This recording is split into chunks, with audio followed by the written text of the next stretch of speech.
اور یہ عزم اور ارادہ کر کے یہاں سے اٹھیے انشاءاللہ جو سنا ہے اس کو پہلی فرصت پر اس پر عمل کریں گے. آپ عمل کریں گے، آپ کی اولاد بھی عمل کرے گی، آپ کا ٹوٹا پھوٹا گھر جنت کا نمونہ بن جائے گا. آپ لوگ تیار ہیں یہاں سے لے کر کے وہاں تک؟ ہاتھ اٹھائیے انشاءاللہ. بچوں کے حوالے سے آخری پیغام دیتا ہوں، جلسے کو ختم کر رہا ہوں.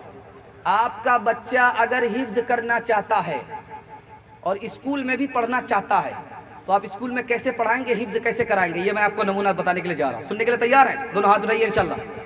کمارے لوگ ہاتھ اٹھائیے انشاءاللہ. بوڑھے لوگ ہاتھ مت اٹھائیے گا، دوبارہ آپ کی شادی ہونے والی نہیں. ذرا دھیان رکھیے گا، شادی لوگوں کا شادی کا ارادہ کماروں کا پکا ہے. ذرا دھیان رکھیے گا، میں آپ کو سنانے کے لیے جا رہا ہوں. آپ کا بچہ حفظ بھی کرنا چاہتا ہے، اسکول بھی پڑھنا چاہتا ہے، ڈاکٹر بھی بننا چاہتا ہے، حافظ قرآن بھی بننا چاہتا ہے. کیسے بنے گا ایک لائن میں بتا رہا ہوں. اس کا طریقہ یہ ہے کہ 5 سال آپ اسکول میں پڑھائیے. 5 سال اسکول میں پڑھانے کے بعد وہاں سے ہٹا لیجیے، مدرسہ میں داخل کر دیجیے. 3 سال میں آپ کا بچہ حافظ قرآن ہو جائے گا مدرسے میں.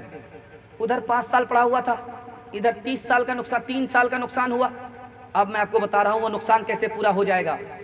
جب چاقو کو آپ پتھر پر چلاتے ہیں تو وہ تیز ہو جاتا ہے، اسی طرح جب بچہ آپ کا حافظ قرآن ہو جائے گا اس کا دماغ تیز ہو جائے گا. اسکول کا سارا بچہ اس کے پیچھے ہوگا، وہ سب سے آگے ہوگا.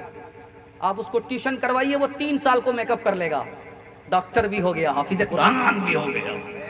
دوسری بات بتانے کے لیے جا رہا ہوں، ہاتھ جوڑ کر کے اس کو غور سے سنیے گا، ورنہ ایک لمحے کی خطا سے صدیوں کی سزا آپ کو ملے گی. دھیان رکھیے گا. گھر کا، خاندان کا، رشتہ دار کا کوئی بچہ اگر حافظ بننا چاہے تو سب لوگ کہیے گا بیٹا حافظ بن جاؤ. نہیں بننا چاہے چھوڑ دیجیے، لیکن اگر بننا چاہے تو حوصلہ دیجیے گا. بھول سے آپ نے کہہ دیا کہ بیٹا حافظ مت بنو، کھاؤ گے کہاں سے؟ جب یہ بچہ قیامت میں پہنچے گا آپ لوگ بھی لائن سے لگے ہوئے ہوں گے، سزا کاٹ رہے ہوں گے جہنم میں. یہ بچہ اسی کو نکالے گا جس نے حوصلہ دیا تھا، اس کو نہیں نکالے گا جس نے تانا مارا تھا. تیسری بات کو ذرا یاد رکھیے گا، جلسہ بچے کے حوالے سے مکمل کر رہا ہوں. آپ کو ڈاکٹر بنانا ہے شوق سے بنائیے، پروفیسر بنانا ہے شوق سے بنائیے، انجینئر بنانا ہے شوق سے بنائیے. لیکن ہاتھ جوڑ کر کے آپ سے کہتا ہوں ٹیوشن کے ذریعے، مکتب کے ذریعے، مدرسہ کے ذریعے اردو پڑھا لیجئے گا، قرآن پڑھا لیجئے. اس میں کیا ہوگا کہ آپ کا بچہ پہلے مسلمان ہوگا، بعد میں ڈاکٹر ہوگا. اگر آپ نے اسکول میں داخل کیا، مدرسہ نہیں بھیجا، قرآن نہیں جانتا ہے وہ، اب کیا ہوگا میں آپ کو سنا رہا ہوں، ذرا دھیان رکھیے گا. مفسرین نے قرآن کی تفسیر میں لکھا ہے کہ جب یہ بچہ قیامت میں پہنچے گا، خدا پوچھے گا کہ تمہارے پاس قرآن نہیں؟ یہ کہے گا کہ میرے ماں باپ سے پوچھو، ماں باپ پڑھاتا تب نہ ہم پڑھتے. تو کہا آپ کیا چاہتے ہو؟ تو کہا کہ میرے ماں باپ کو ڈبل گناہ عذاب دو. آپ کا بچہ جس کو آپ نے پیدا کیا، اپنا سمجھا، وہ آپ کو جہنم میں ڈالنے کا مطالبہ کرے گا خدا سے.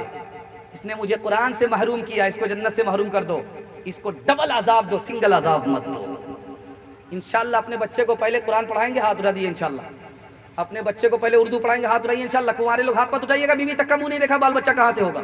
انسان بناؤ، انسان بناؤ، سائنس ٹیکنالوجی میں ماہر بھی بناؤ، اور ظاہر و باطن میں طاہر بھی بناؤ. پہلے تو انہیں یارو مسلمان بناؤ، انسان بناؤ، انسان بناؤ.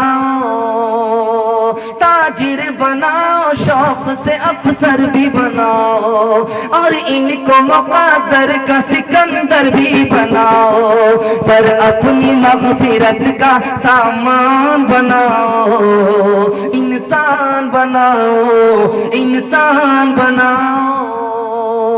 نہ کتابوں سے نوازوں سے نظر سے پیدا، دین ہوتا ہے بزرگوں کی نظر سے پیدا. نہیں سکھا انہوں نے دین رہ کر شیخ کے گھر میں، پلے کالج کے چکر میں، مرے صاحب کے دفتر میں. کیک کے چکر میں تو روٹی بھی گئی، بڑی شے کی طاق میں تھے تو چھوٹی بھی گئی. نہ مانی بات وائس کی، تھے پتلون کے چکر میں تو لنگوٹی بھی گئی. وآخر دعوانا الحمدللہ رب العالمین. سو جائیں گے پہلی فرصت میں، ہاتھ اٹھائیے انشاءاللہ. فجر کی نماز چھوڑ کر کے سو جائیں گے، ہاتھ اٹھائیے انشاءاللہ. تو جلسہ ہی ناکام ہو جائے گا. بھول سے بھی فجر کی نماز چھوڑ کر کے مت سوئیے گا.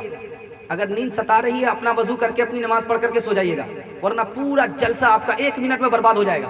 کیسے برباد ہوگا کہ نیمبو کا ایک قطرہ دودھ میں ڈالیے وہ دودھ پھٹ جاتا ہے، اسی طرح آپ نے فجر کی نماز چھوڑ دیا، پورا جلسہ برباد ہو جائے گا۔ انشاءاللہ برباد نہیں کریں گے، مرنے کے بعد پڑھیں گے، ہاتھ اٹھائیے انشاءاللہ، جنت میں جا کر کے پڑھیں گے، ہاتھ اٹھائیے انشاءاللہ۔